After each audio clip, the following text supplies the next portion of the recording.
Coming up, what an excellent day for witchcraft.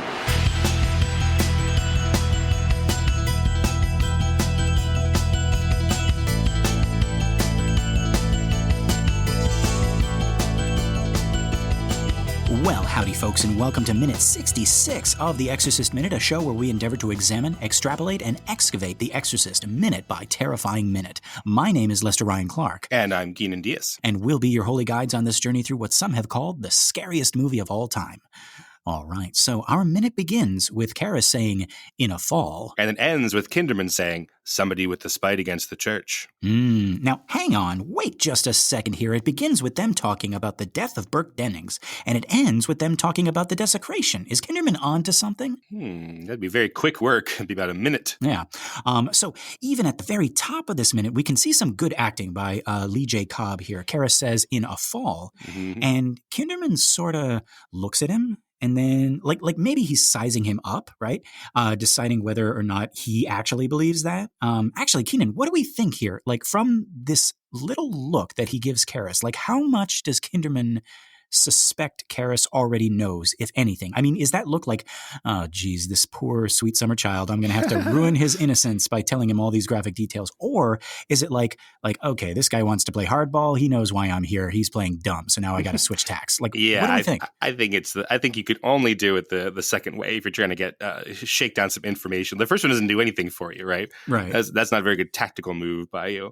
And yeah, you're right about this good piece of acting by Lee J. Cobb. Just to remind folks that he invented acting in the 1930s and 40s. Like he helped invent the new style of acting that is very different from the presentation style that we had before. He originally wanted to call it cobbing, but they were like, no, you can't. That sounds like something dirty. We can't do that. No. But Brando was fine with them calling it Brandoing. Right. I mean, he was on Brando from the very beginning, right? Right. Yeah. God. But yeah, in any case, he turns away as he says, "Let me tell you how." And just one more thing. Just one more thing. Just one more thing. Right. How does he talk? It's like, just one more thing. Just one more thing. How does Peter Falk do it? Yeah. Just one more thing. Just one more thing. Because I know, what's his name? Maurice LaMarche, who does The Brain. Right. He likes to do Peter Falk. And it's like, just one more thing. Just one more thing. Yeah, again, like Peter Falk isn't thought about a lot by like younger, like our students don't know Peter Falk, but he was a huge influence. And Columbo specifically, but all of his work on a lot of the people that they liked knew Peter Falk and loved Peter Falk. Yeah. If you're looking to put a face and a voice to the name, if you've seen The Princess Bride. Oh, yeah, right? Of course. Yeah, right. Right. I'm telling you, she doesn't get eaten by the eels. I'm telling you this because you look concerned. Right. And I was talking about Lee J. Cobb, who helped invent acting as we know it in the 1940s with John Garfield and Marlon Brando and Paul Newman and Elie Kazan and all that. And then Peter Falk and his group, I don't know if this isn't the Columbo Minute, but since Kinderman is so similar to Columbo, Peter Falk and his group, John Cassavetes and John Cassavetes' wife, Jenna Rollins, they made a new style of semi-improvisational acting in the 1970s that was hugely influential. So basically any like indie film where people get together on the weekends nowadays away from their day jobs and they make a film with their friends. That is basically a Cassavetes, Falk, Rollins type movie. Okay. They should, if we do a minute, it's got to be called the Falken Minute. Just one Falken Minute. Just one Falken Minute. We'll say Falken this and Falken that. Yeah. The Millennium Falcon. Yeah, all of that stuff. Okay, but yeah. So in any case, right? He sort of walks upstage here away from the camera, right? Like, I'm going to give you a room here. And right. We tell you this it's like a little secret. Yeah. Walks a little ways away. And Karras can't help but follow him. Right. And that's a human flaw, I think, which we still haven't evolved out of, right? As soon as someone starts like whispering or they look around and they get real quiet, like we as human beings cannot help but move closer. Like we are hardwired for gossip, for sharing secrets, for being like privy to exclusive information, right? Like large parts of our collective cultural identity have been built on that fact, even to the point to where like certain manipulative types, right? Narcissists, sociopaths, like, but also like those, what do you call it? Like those self-styled pickup artists, right? Well, those are narcissists and sociopaths as well. Well, there we go. Yeah. But like, Yeah, specifically doing a thing, right? Like trying to pick up, and manipulate like other people, other girls and stuff. Right. There's kind of like the positive side of that is like Dale Carnegie, right? And like How to Win Friends and Influence People. But even that is some people read that and they're like, oh, this is really gross. Like, tricking you how to be tricking people into thinking you're charismatic, or tricking people to think that you're a friend, or that you're worthy of trust. I do remember one that I'm thinking of right now is the 48 Laws of Power. Oh, I don't know that one. That sounds gross. Oh yeah. No, like right there, right? Like that title. It's like, right? Like how to screw everybody else over, right? But no, folks, if you haven't read that, read it for a laugh, but like do it with a grain of salt, right? That book, it reads as if it was written by the devil. Or some supervillain, like devil-esque, person. Like just like I won't get into it here, but it is very gross. It's like taking the credit for other people's work and playing dumber to outsmart your target and all of this stuff, right? But your target is like your girlfriend. Yes, right. Terrible. Yeah. And it's just like the levels of manipulation that humans are capable of when they don't have, I don't know, like empathy or whatever, right? Is scary. Right. But so he walks over, Kinderman walks over, and then he just waits. And so like, Karras feels compelled, right, to go over there, to use our word, right? He's compelled, yeah. Yeah, but it's a little bit like, who was it? Not Ed Gein or whoever it was, but like, the guy that they're sort of referencing at the beginning of The Silence of Lambs, who has the cast on. He's like, I need help moving this couch, right? Yes. Yes, yeah. That is again that's another example of this human flaw that we have, right? Because politeness is just like ingrained in us to the point where it can sometimes put us in danger, right? Like Keenan is saying, right? We cannot resist being polite, like there. And even what was it? There was some killer who a guy went over to his house, like he suspected him, knocked on his door. The guy opened the door, and like every like alarm bell was going off in this guy's head. It's like, don't go in there, don't go in there. And he goes in there, and later on, the killer's like, you knew before you walked in this door that it was me. Like, why did you come in here, right? This would be a much more interesting story if I knew the name and the instance of this thing. And how it ended. And how it ended, right? Did he kill him? What happened? He talks to him, so I don't know. You can't leave me there. Did she get eaten by the eels? She doesn't get eaten by the eels. Now we gotta stop this podcast. This is where it gets to kissing. Kinderman and Karras, they start to kiss, and you don't like that, Well, maybe this one time, Grandpa. And then Kinderman and Karras, they just have a moment, friends, right? Yeah, right. Okay, but yeah, So I think Kinderman knows this little bit of manipulation, right? That he's using this tactic here, right? And he didn't need to do that little walk away. He didn't need to say this is strictly confidential, right? But it gets Karras over there. It gets him invested, right? They're like on the same team for a little while. Like, here's some info. You're going to help me solve this. Let me tell you this. And so he adds that little confidential, right? And then after what I think is another calculated hesitation, he reveals both to Karras and to us, because this is the first time that we're hearing this, that Burke Dennings was found at the bottom of those steps with his head turned completely around. So, Keenan, this isn't in my notes, but I'm visualizing this right now. What does this look like? Is there any blood, or like does it stay within the net? Like, Ew. Do you know what I mean? No. Well, I don't know if he's killed up there. Yeah. Oh, I don't know. It must be pretty messy. When you turn somebody's head around, right? Does it break the skin of their neck? Does it look like one of the action figures that we had when we were little? Is there like a very clear line, or is it like when you turn your wrist in the sleeve of your shirt and so you don't see anything? Do you know what I mean? I think that it stays within the meat sleeve that is Burke.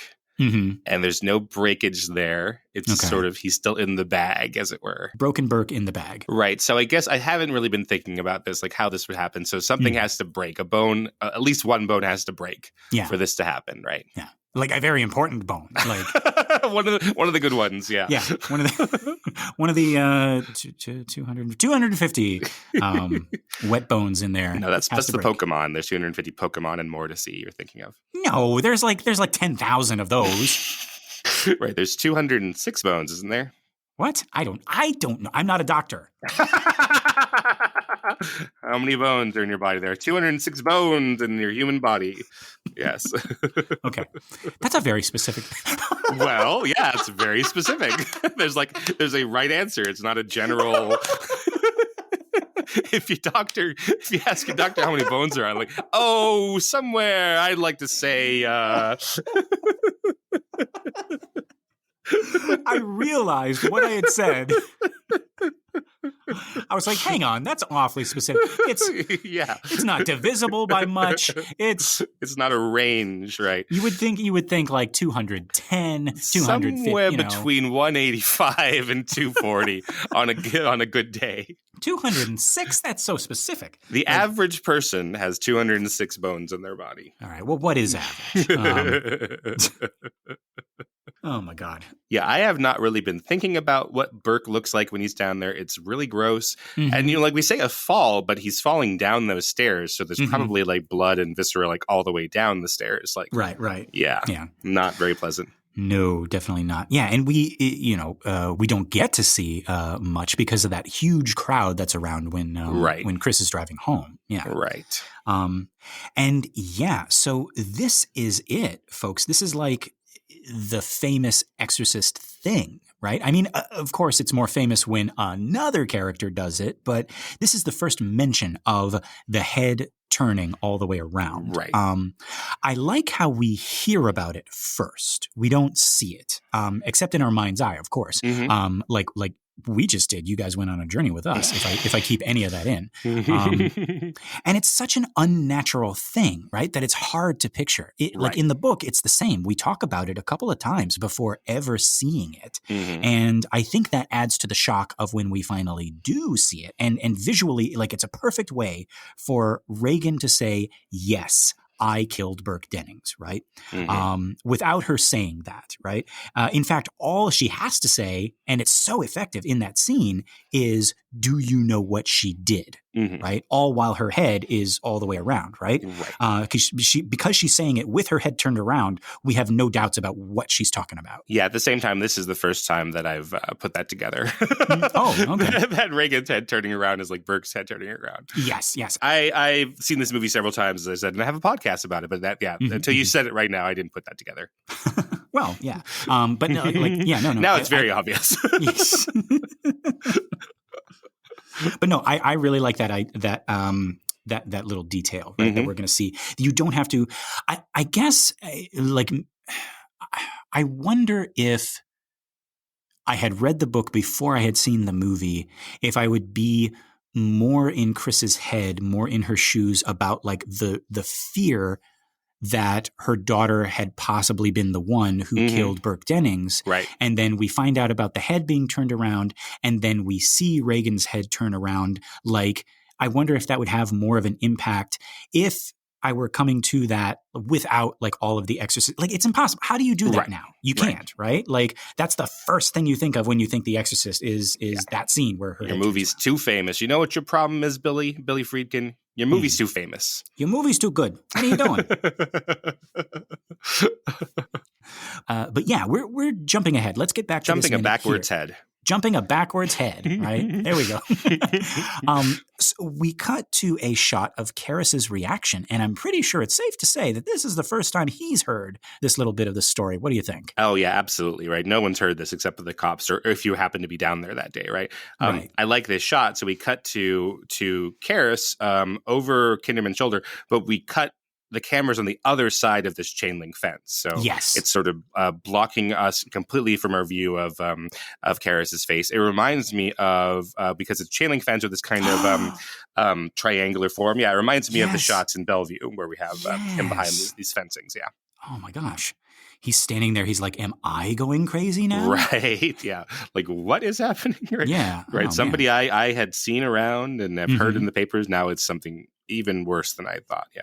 Interesting. I didn't even put that together. Yeah, he's right up against a mesh chicken wire type thing. Very, very similar to the Bellevue shots. Interesting.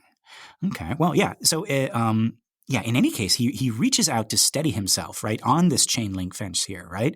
And it looks like maybe he's processing the information, and then he sort of nods to himself. This tiny little bit of acting here, like as the wheels are turning, as he is taking all this in, as he is processing and coming up with the next thing. There's so much here. Jason Miller is doing a great job. And so after a little bit, he asks, did it happen in the fall? He already knows the answer. He's already putting the pieces together. Now, we cut back to Kinderman, who allows that it's possible. And then he gets up and moves away. Again, at this point, he has Damien and he is leading him, or at least that's, what it seems like, right? Possible, however, right? That's what he finishes with. And then Damien jumps in and he says, unlikely. Right.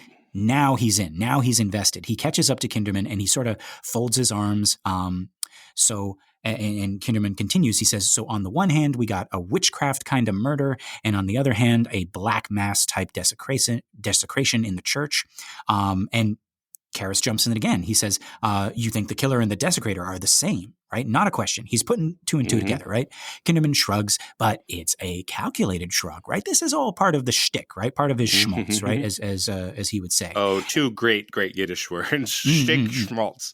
Yeah, right. And Kinderman has both. The model, right. Yep, precisely, yeah. And he says, maybe somebody crazy, maybe somebody with a spite against the church, right? And he's putting that all out there, right? He's laying the breadcrumbs, and Karras is eating them up. He's invested. Yeah. Now, well, he's laid out the breadcrumbs. He walks away again, and Karras has to follow him. Right? Yeah. He has to say, "Come with me." Again, he just starts walking. Now he's testing, I think, to see whether Karras is like, oh, he's hooked. He wants to know more about this. He needs to know more about this. Yeah, yeah. And actually, okay, so that's something I didn't even have in my notes, but from Karras's perspective, right, knowing what we know about Karras, right, and he's undergoing this crisis of faith. He's just experienced a death, right, of somebody very close to him. Yeah, like what is his motivation for like sticking with Kinderman? Like, does he have like maybe a selfish or a personal like oh, I need to find out more about this desecration/murder because it'll answer some questions for me? Or, that's really interesting. Yeah, I was still on the tack. You shouldn't trust what characters say because usually there's subtext that you should be listening to instead. So like that's your training as an actor. You're like, oh, you say this, which is probably a lie. Most of the things you say are a lie or a lie of omission at least, right? So we even have like exercises within acting classes and stuff like that where you change the script and you just say the subtext. Yeah. Right, exactly. Yes, but I'm still taking him at his word that like he's concerned about whatever priest that Kinderman is laying it down, right? That he thinks that it's a priest who's done this, and then Karras will say that, well, he doesn't know anyone who fits that. So I'm still in that mode that he's trying to protect whoever this is that Kinderman is suspecting. But I think yours is a lot better. Yours is much deeper. That no, he's like, well, if I were to go down this path a little bit, worse than I am now, would I be the type of person who, kills somebody or desecrates the statue of Mary? Yeah, that's very interesting. Yeah. And I think it could be a bit of both, right? Like, I don't know. I wasn't necessarily thinking of Karras kind of like putting himself in that position, but I mean, just like here we have a person who's looking at the statue of Jesus, who's looking at the statue of Mary, who's looking at all of the pomp and circumstance of the Catholic Church and wondering like, what does it all mean? Right. And then you're hearing about a murder and you're hearing about a desecration and these attacks directed toward the church, right? And I don't know, like I feel like that would do something within a person who is strong in their faith differently than to a person who like Karras, like what is the what switches are turning on and off inside him right now, right? Like finding out about this stuff, right? So something interesting to think about. Now, I don't know how much I want to talk about it here. or in our next scene with Kinderman when he goes to visit Chris. But I guess we can split it up. But actually, his visit with Chris happens first in the book. Uh-huh. And you get this whole introduction as this sort of harmless, absent-minded, again, as Blatty puts it, basset hound, just sort of like waddling around and making these funny observations. And then as soon as he leaves the McNeil home, you realize it was all an act and he's really this like very shrewd, very clever detective. And so by the time he meets Damien, we're already on to him. Uh-huh. And he still does his act, his schmaltz, but we can appreciate it for the brilliant pageantry that it is. And I love that in the book because it's not a like 1-2 punch, like it's like a 1-2-3 punch, right? You meet him the first time and you're like, oh, wow, Blatty did a really good job here. He wrote this really funny character. Then you see how clever he is and you're like, oh, wow, Kinderman's really clever. And then you realize you're like, no, wait, Blatty's really smart, right? Like this is only the first scene we have with movie Kinderman, but I feel like already it's a little downplayed. I guess we'll have to see as we go. I'm going to be paying special attention to our next scene with him. You know, at the same time, I think Blatty made a crucial mistake in referring to him as this basset hound like detective, and then not giving us an actual basset hound being a detective. I think this is a common mistake that writers do. Yes, right. They promise us something else. If I've forgotten everything else in my writing classes, I remember that anytime I compared a human to an animal, my writing teacher would just say, "Just have the animal." Yeah, absolutely. Just, yeah. Cut out what's the this middleman, right? Get a horseman in there. Come on, exactly. All right. Can you imagine, right? The Exorcist. We have the horseman and we have basset hound Kinderman. Right. And Max is compared to a gorilla, but again, I mean, not Max. Oh gosh, see what I did? Carl. Yeah, is Carl. compared to a gorilla, but if he was an actual gorilla, 5 stars, no notes. I'm just saying, yeah. Right? Oh, okay, this is good. Oh, we've fallen in the animal trap. Let's do it. I didn't even expect this. Okay, we gotta cast this is all right. This is here we go. This is Exorcist the Zootopia Cut. Who's who? Who's what? Let's do it. All right, Kinderman is a basset hound. Obviously, yes. Obviously, the horseman is a horse. The horseman is a horse. So what is Sharon? Or is the horseman a man? In this world, and Sharon is a horse. Yes, she's like a pony. Yeah.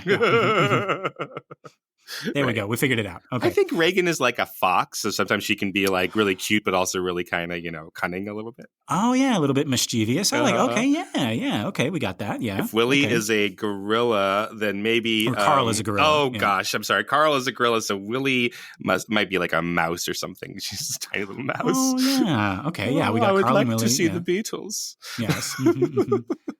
We will go see this film about Mozart. So yeah, what would you do with Chris? My first thought was like a peacock, but that's a male bird. So yeah. Huh. Yeah, what would that be? Like now I'm thinking of dumb birds and things like that, right? Is she a flamingo? Is she something kind of ostentatious? Yeah. Well, I mean, is she showy? I mean, like... she's famous Chris McNeil. She's famous Chris McNeil. Yeah, this is a good... Okay, yeah. Folks, what do we think for Chris McNeil? I mean, okay, so just so I'm clear with the rules, because we got Willie and Carl, and it's a mouse and a gorilla, right? So relation-wise, we're not like matching species. We're like anybody can be anybody. No, right? We're not fascists like they like all the classic cartoons where foxes have to mate with foxes. Yeah, good. Okay, ridiculous. so it's ridiculous. Okay, so because Reagan's a fox, we don't have to have absolutely not. Okay. Absolutely not. No, this is 2023 or whatever this is. Well, I know what Howard is. Howard is an ass.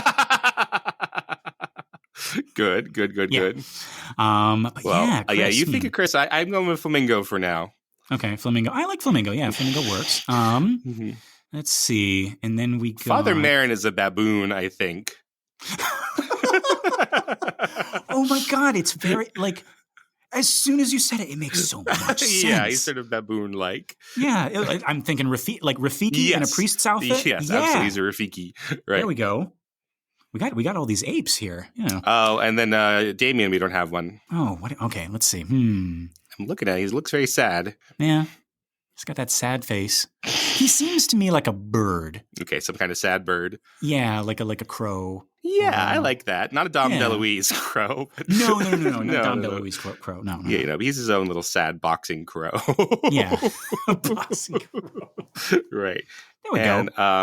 Yeah, and I would say like Mary is probably like a mothering sort of like a hedgehog. She's sort of stout and that's perfect and tough. But then when she gets sick, it's really sad. And Uncle Tito's. Oh, what would he be? He is. I don't want to say a pig. I think he's kind of like a bear, like a sun bear or something. Like a. Oh yeah, no, yeah, I see it. Yeah, he's sort of like a baloo. Yeah, I can see that. Yeah. It's a tailspin. What is it? Like the one thing I remember? Ha ha ha! I don't even know. Exactly. I don't even know if that's actually in there. That's Baloo, sure. That's Uncle Tito's. Yeah, and okay.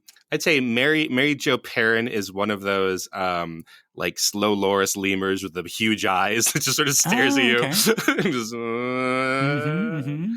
Oh, and then Father Dyer. What do you think? Oh, I was gonna say. I mean, like a meerkat. Like I'm thinking, like Timon and Father Dyer, just like right, boom, Nathan boom, Lane, right? Exactly. Yeah. Hey.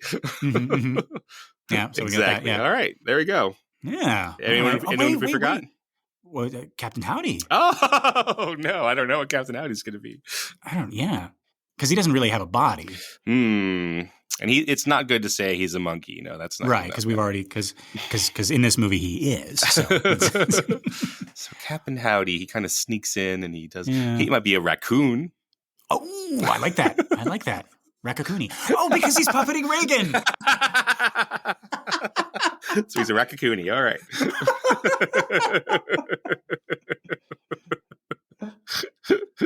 Oh, it's perfect. It's perfect, guys. We got to get on this. We got to make this. When you lay down the framework as Blatty has done, it's easy to cast these people in different. I love it. What the hell is his name? Who? President. The real guy. Nixon? Tom Birmingham. Oh, Tom Birmingham? Proboscis monkey. Yeah, absolutely. Yeah. This is the first thing that came to mind. Okay, yeah.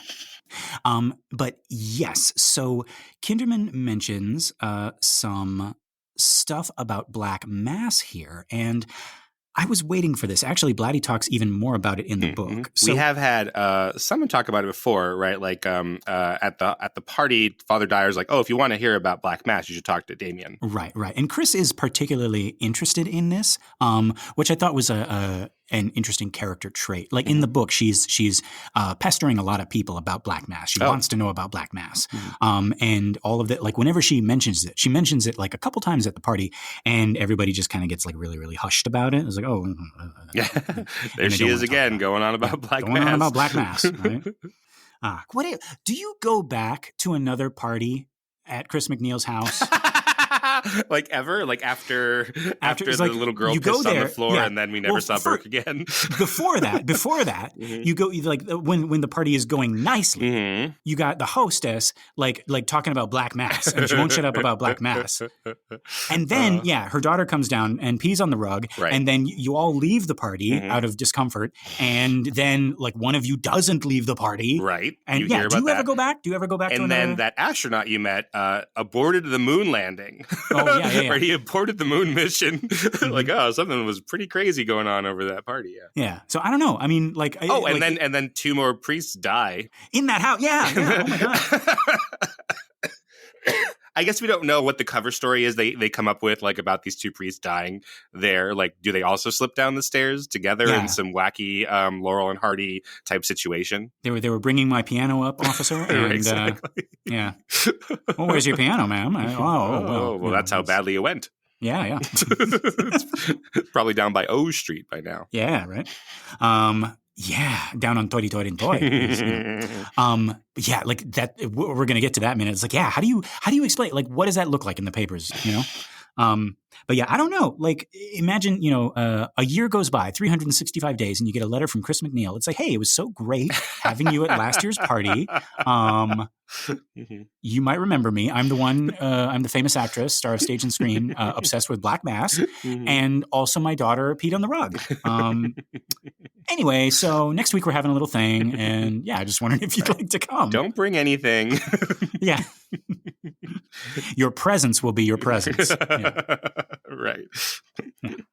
Wear rubber shoes. I don't know. But yeah, so Kinderman mentions Black Mass, and so yeah, I wanted to talk about this.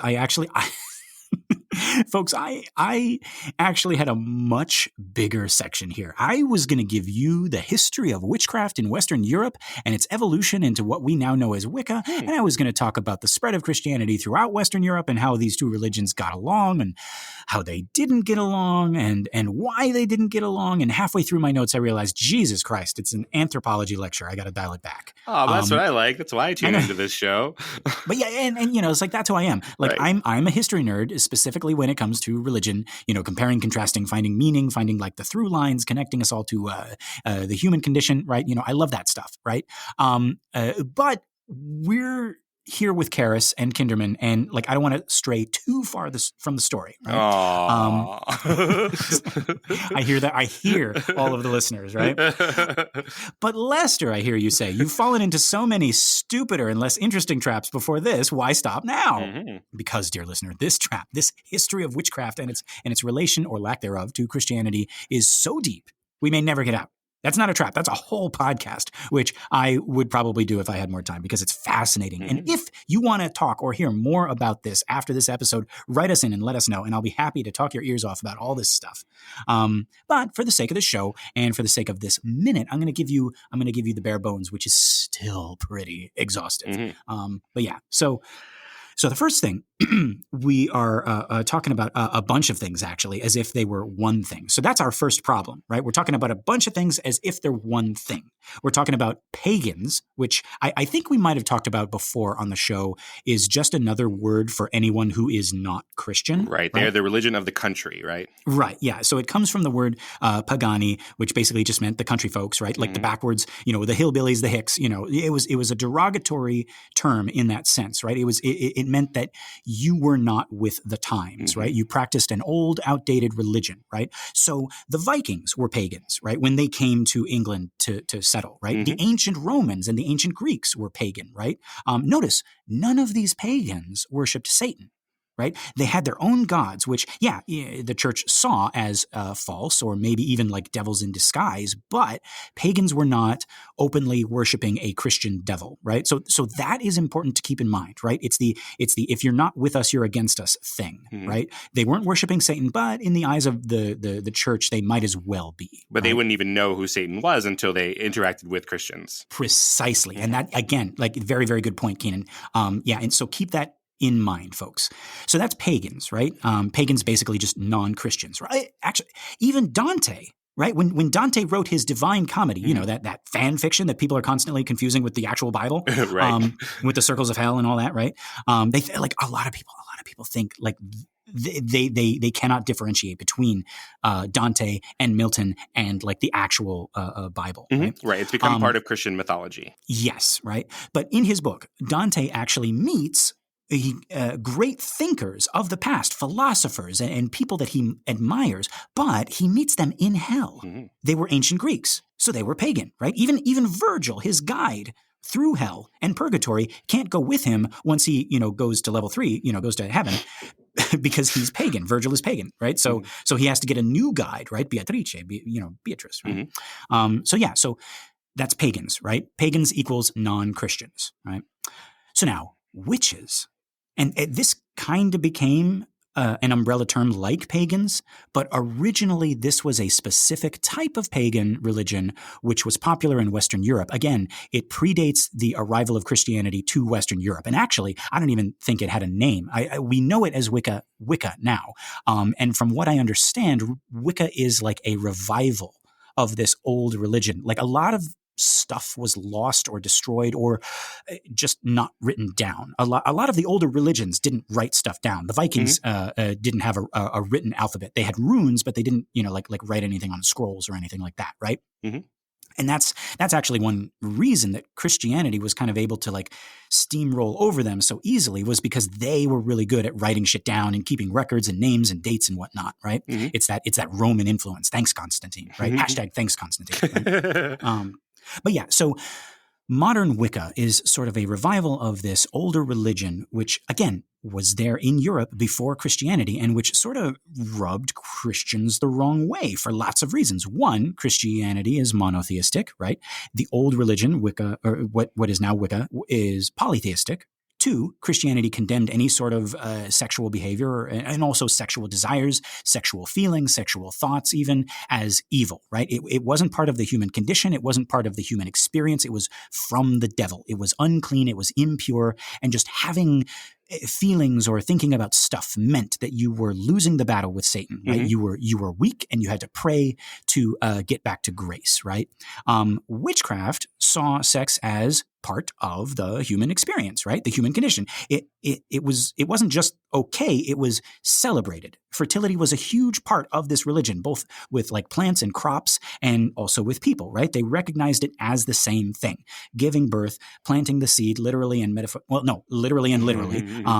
This is the thing that we do to make more people, to make more of us, right? It's baked into like human biology, so it should be part of our religion and not hidden away like a dirty secret, mm-hmm. right? And so that's number two. And three, and this is probably the thing that got Christians the most upset, Christianity was very patriarchal, mm-hmm. Patriarchal, whatever, right? But yeah, God is a dude.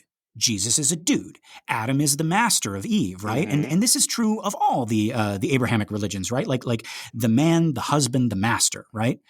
Witchcraft was split equally between masculinity and femininity. Half of the year, spring and summer, was devoted to the goddess, right? Giving birth, giving life, reproduction, regeneration, flowers blooming, crops growing, and as a result, the depiction of the goddess is usually surrounded or even combined with plants and plant life, right? The woman is the one who brings human life, so she must also control the plants and the crops. Mm-hmm. So we pray to her, right? So the woman was celebrated and even venerated for fertility and growing things. And the men were responsible for hunting and building. And just like the goddess was an amalgamation of like the female form and plants, the god was a combination of man and animal, usually whatever animal was like indigenous to that area, like a stag or sometimes a goat. And so he would be man-shaped, but with antlers or horns and hooves. Do you see where I'm going with this? Right, I think so. Yeah, right?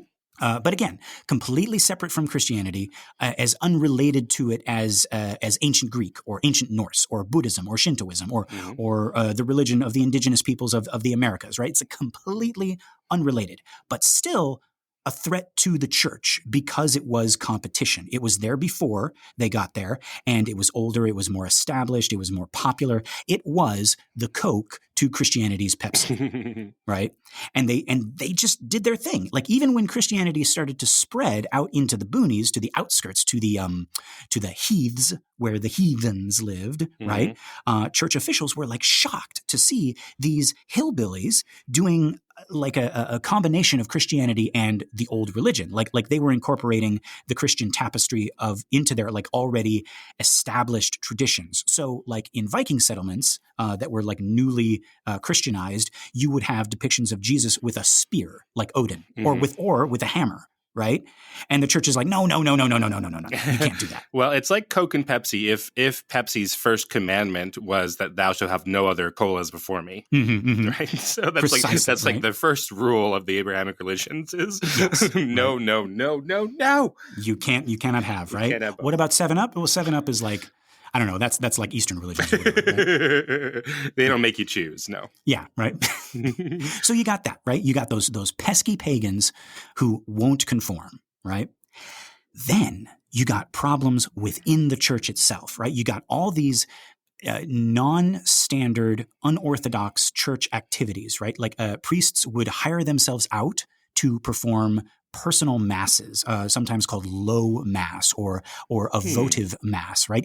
And they would even like curse individuals. Oh.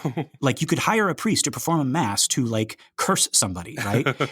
And they would put that person's name in a mass for the dead. Well, that sounds awesome. Yeah.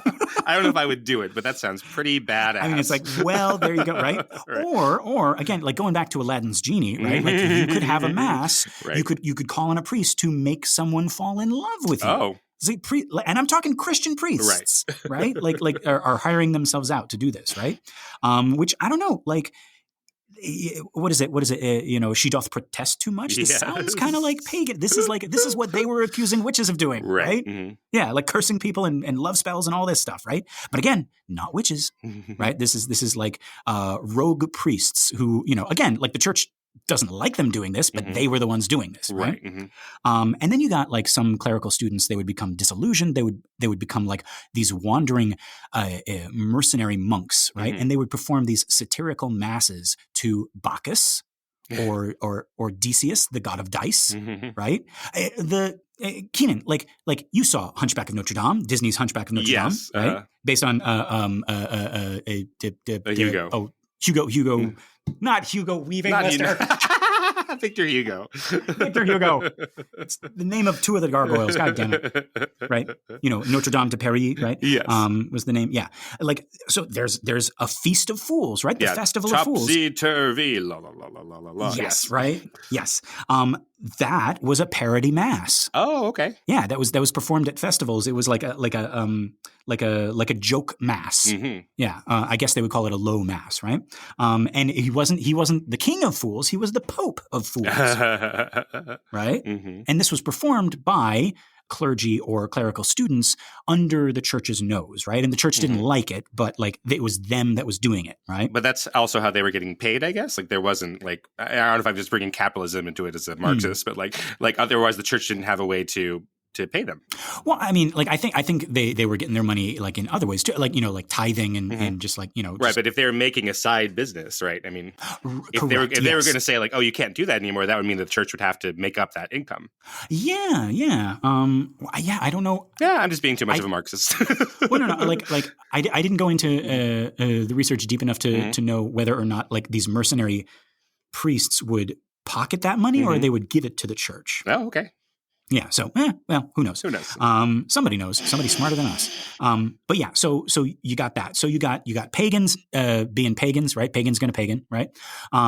You got folks within the church just kind of like making a joke out of the whole thing, and then you got these early Christian sects, right? sects, right? Sects, right? Which are sort of doing their own thing as well, right? Like, for example, the Gnostics, right? Gnostics, right? Which again, I could do a whole thing on them, right? But for this episode, let's just say that they were a sect of early Christians who were viewed as heretical by the church, and they were the ones, not witches. They were the ones who were rumored to be performing travesties of the Catholic Mass with real blood and semen and other stuff, which I'm not going to get into, right? And they would use like human bodies as altars, and it was rumored that they would eat babies and stuff like that, right? Again, all hearsay, right? This heresy is hearsay, right? Yeah, and that would later be called Black Mass, right? Again,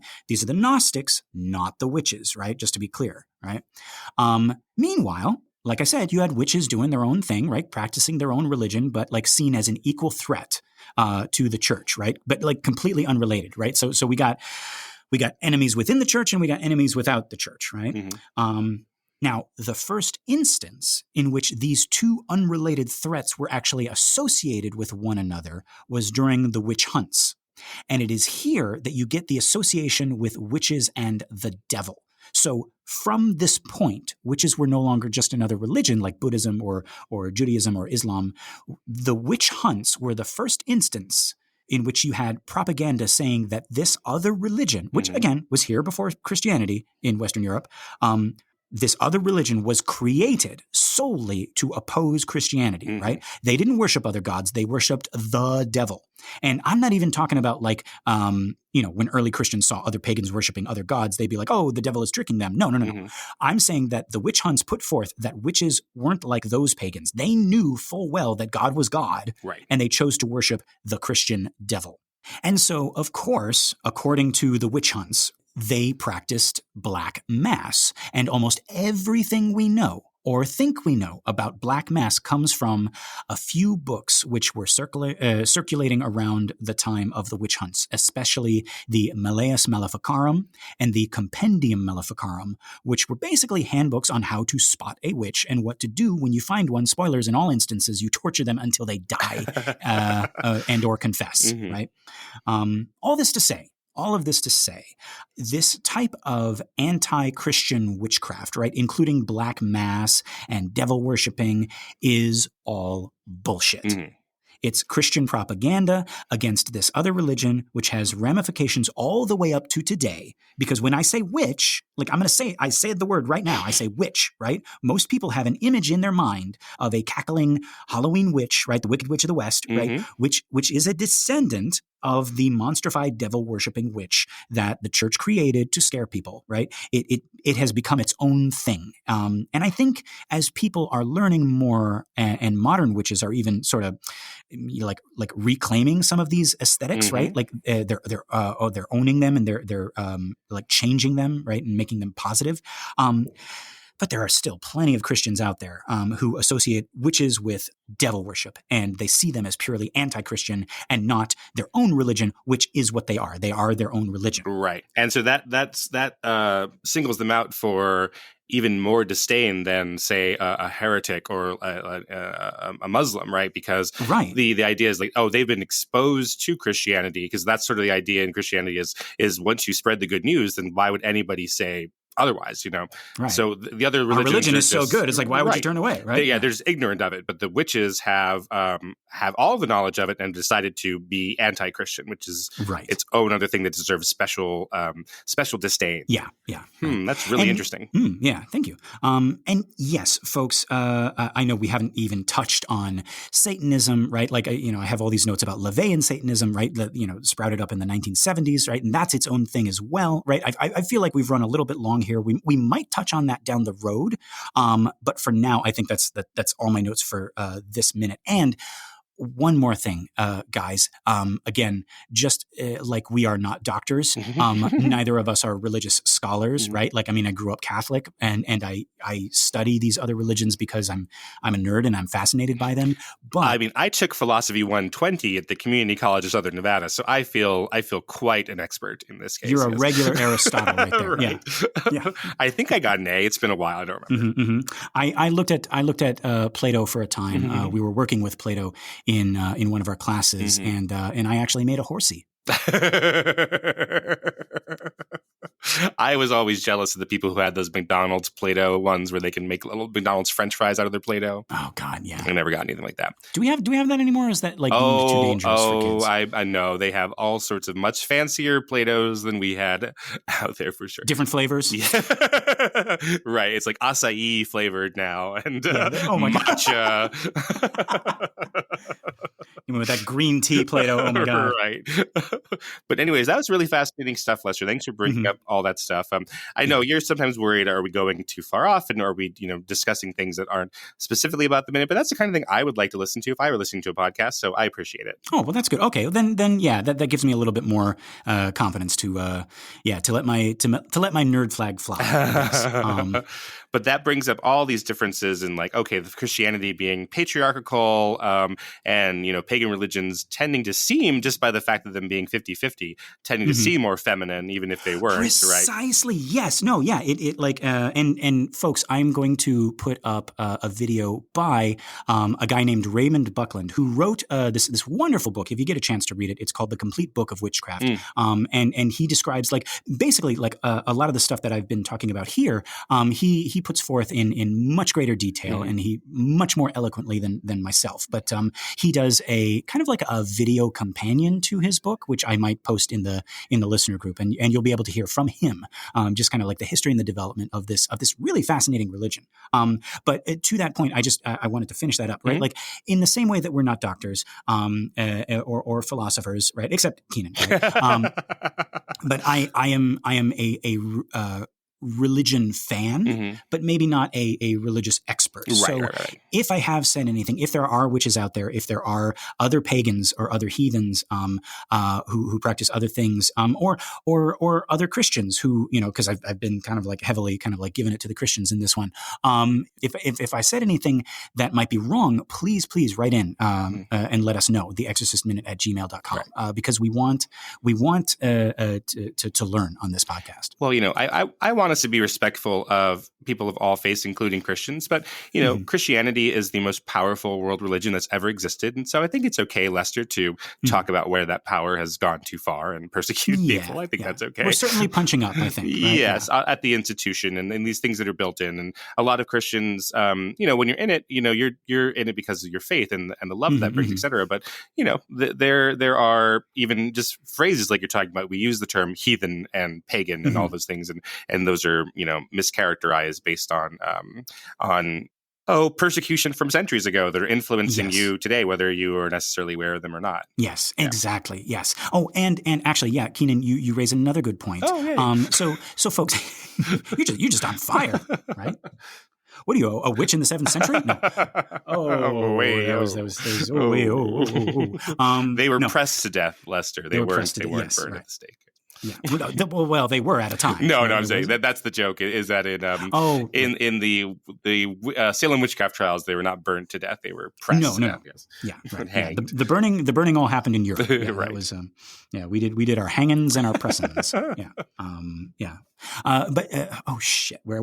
Oh yeah, you were saying how smart I was. Yeah. So Keenan, you raise another good point.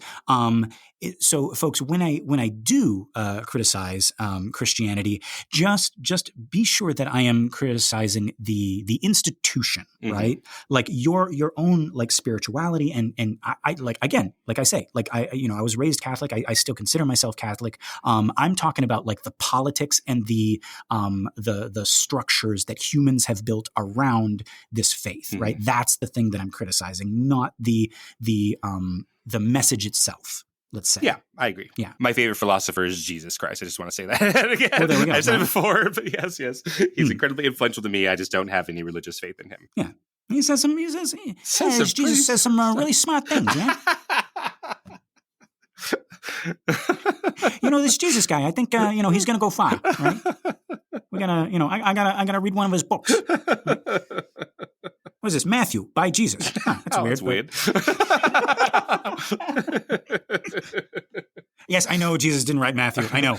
Where do you start? Do you start on 1 Corinthians or 2 Corinthians? Well, obviously, you big mook, you start on first. Wait, who's on first? Oh. Jeez. All right. All right, Keenan, that is all of my notes for this minute. Do we have anything else? No, you taught me a lot. Love listening to it. Great. Awesome. Thank you. I love talking about it. So folks, this has been another excellent Exorcist Minute. I have been Lester Ryan Clark. You can reach me on all the socials as Lester Ryan Clark. And I've been Keenan Diaz, and you can find me on Instagram and Letterboxd as Howdy Keenan. Our website for the show is theexorcistminute.com. We also have a Facebook page, so if you like us and you want to share us with your friends, you can head on over there. We also have a listener group on Facebook called Compelling Conversations. Just request to join and we'll let you in, and you can be in here with us. And of course, as always, if you'd like to leave us a message, our email is theexorcistminute@gmail.com, all one word. Lastly, if you like the show and you want to help us out, the best thing you can do for a new podcast that's just starting out is to leave a 5-star review, and that'll help other people find us and we can keep growing this cool community. All right. Keenan, are you thinking what I'm thinking? I think I am, Lester. Folks, until next time, the power of Basset Hounds compels you.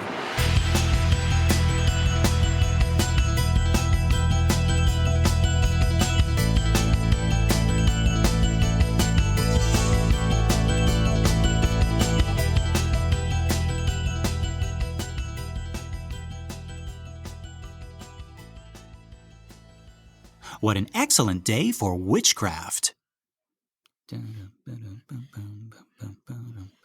I was thinking how to say that, and I was like, oh, I don't want to make it spooky because that's stereotypical.